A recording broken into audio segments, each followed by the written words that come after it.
She's so fine. Hell of a blows my mind. Hell of a lights my day. What's good, guys? This story is regarding the Jacob Blake shooting back in August, coming out of Kenosha, Wisconsin. And this story came out yesterday via the Atlanta Black Star, and it's courtesy of Marie722. Thank you for sending that to me. Back on the job, Kenosha, Wisconsin officer who shot Jacob Blake 7 times, leaving him paralyzed, has returned to duty. The Kenosha, Wisconsin police officer who shot Jacob Blake in the back multiple times last year, igniting unrest in the city, has returned to duty without facing discipline, officials announced Tuesday. Rustin Sheskey, who shot Blake 7 times in August, returned to work on March the 31st, according to a release from the Kenosha Police Department. The release stated that an internal investigation found that Sheskey did not violate department policy and, quote, will not be subjected to discipline, end quote. District Attorney Michael Gravely announced in January that Sheskey wouldn't face any charges for the August 23rd incident that left Blake paralyzed from the waist down and kept him hospitalized for months while recovering from the shooting. That's a picture of Jacob Blake while hospitalized, and the photo is courtesy Ben Crump. Although this incident has been reviewed at multiple levels, I know that some will not be pleased with the outcome.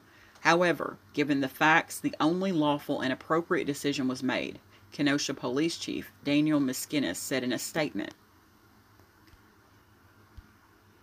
The news of Sheskey's return to duty comes days after tensions were reignited when a Minnesota officer shot and killed 20-year-old Dante Wright after a traffic stop in the Minneapolis suburb of Brooklyn City. Brooklyn City Police Chief Tim Gannon said Officer Kim Potter shot Wright with her firearm accidentally after he got back into his car as he was being taken into custody for an outstanding misdemeanor warrant, and that Potter had intended to deploy a stun gun. Both Potter and Gannon have resigned after public outrage over Wright's death mounted. On the day Blake was shot, police responded to a woman's 911 call about a man who was at her home with her car keys attempting to leave, and the man was not supposed to be at her home. Responding officers knew there was a felony arrest warrant out for Blake for a previous incident involving the same woman who is the mother of some of Blake's children. During an attempt to arrest Blake, officers used a taser on him, but the effort to subdue him was unsuccessful. Quote, Mr. Blake walked around his vehicle, opened the driver's side door, and leaned forward, a press release from the Wisconsin Department of Justice read. While holding onto Mr. Blake's shirt, Officer Rustin Sheskey fired his service weapon 7 times. Officer Sheskey fired the weapon into Mr. Blake's back. No other officer fired their weapon, end quote. Peter Salvi, one of Blake's attorneys, said he was surprised to learn Sheskey had returned to work and asked, quote, how could anyone say this is a desired result for a police encounter, end quote. That's a picture of Kenosha Officer Rustin Sheskey.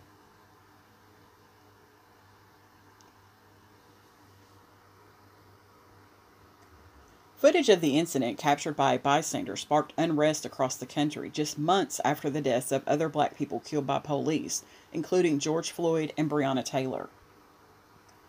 Clashes among opposing groups of demonstrators turned violent 2 days after Blake was shot when 17-year-old Kyle Rittenhouse drove from Antioch, Illinois to Kenosha and fatally shot 2 Black Lives Matter protesters with an AR-15 style rifle.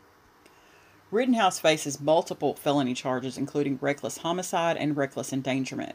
His trial is scheduled for November. Sheskey had been on paid administrative leave since the shooting. Police said he has not yet returned to patrolling Kenosha streets because he needs to catch up on training. A federal civil lawsuit filed against Sheskey is still pending. The suit claims that Sheskey's use of force was excessive and that Blake's Fourth Amendment rights against unreasonable seizure were violated. I am absolutely shocked, given the current climate we're in right now, that they would not do anything to him and put him right back on that same police force. It is shocking to me. I know it shouldn't, but it does. And he's been on paid administrative leave since August. Do you think that encourages an environment where police don't use excessive force? I don't. Having several months off with paid benefits is not encouraging in any way. It actually should have the opposite effect. I'm going to end the video on that note. Thanks for watching, guys.